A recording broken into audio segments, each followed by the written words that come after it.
बहुत समय पहले की बात है, जब गांवों में बिजली नहीं थी, सड़कें कच्ची हुआ करती थी और लोग प्राकृतिक संसाधनों पर निर्भर रहते थे।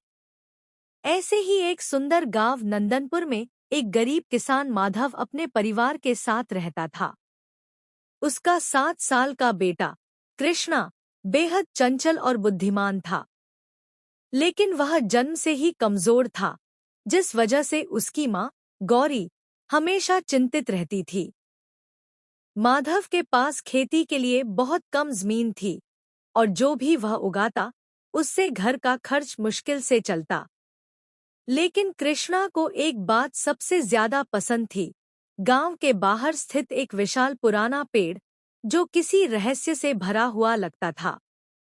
वह पेड़ बहुत घना था और उसकी जड़ें जमीन से बाहर निकली हुई थी, जैसे वे किसी रहस्य को छुपा रही हों।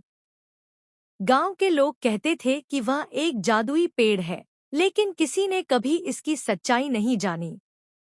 कृष्णा को वह पेड़ बहुत पसंद था।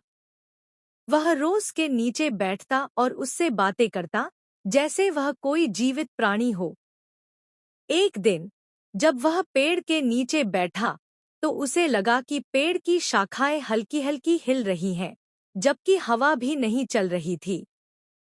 कृष्णा, अचानक एक धीमी गहरी आवाज आई। कृष्णा डर गया, लेकिन उसने इधर-उधर देखा और फिर हिम्मत जुटाकर पूछा, कौन है? मैं तुम्हारा दोस्त हूँ, यह पेड़। कृष्णा की आंखें आश्चर्य से फैल गईं। क्या पेड़ बातें कर सकता है? हाँ, लेकिन सिर्फ तुमसे, पेड़ ने धीरे से कहा। कृष्णा को यकीन नहीं हो रहा था, लेकिन धीरे-धीरे उसने पेड़ से बातें करना शुरू कर दिया। उसे लगा जैसे उसे एक नया दोस्त मिल गया हो। कुछ दिनों बाद, जब कृष्णा बहुत बीमार पड़ा, तो उसकी माँ बहुत दुखी हुई।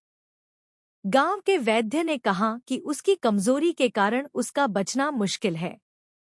माधव और गौरी यह सुनकर रोने लगे। जब कृष्णा को थोड़ा होश आया, तो उसने अपने दोस्त जादुई पेड़ के बारे में सोचा। उसने अपने पिता से कहा, पिताजी, मुझे उस पेड़ के पास ले चलिए। पहले तो माधव को यह अजीब लगा, लेकिन कृष्णा की जिद के आगे वे हार गए। जैसे ही कृष्णा को पेड़ के नीचे लिटाया गया, पेड़ की शाखाओं से एक सुनहरे रंग का फल गिरा। पेड़ ने धीरे से कहा, कृष्णा, यह फल खा लो, यह तुम्हें ठीक कर देगा।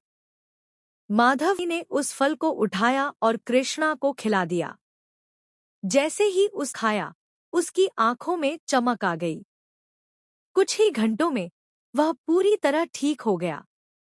जब गांव के लोगों को इस जादुई फल के बारे में पता चला, तो वे भी उस पेड़ के पास पहुंचे और उससे फल मांगने लगे।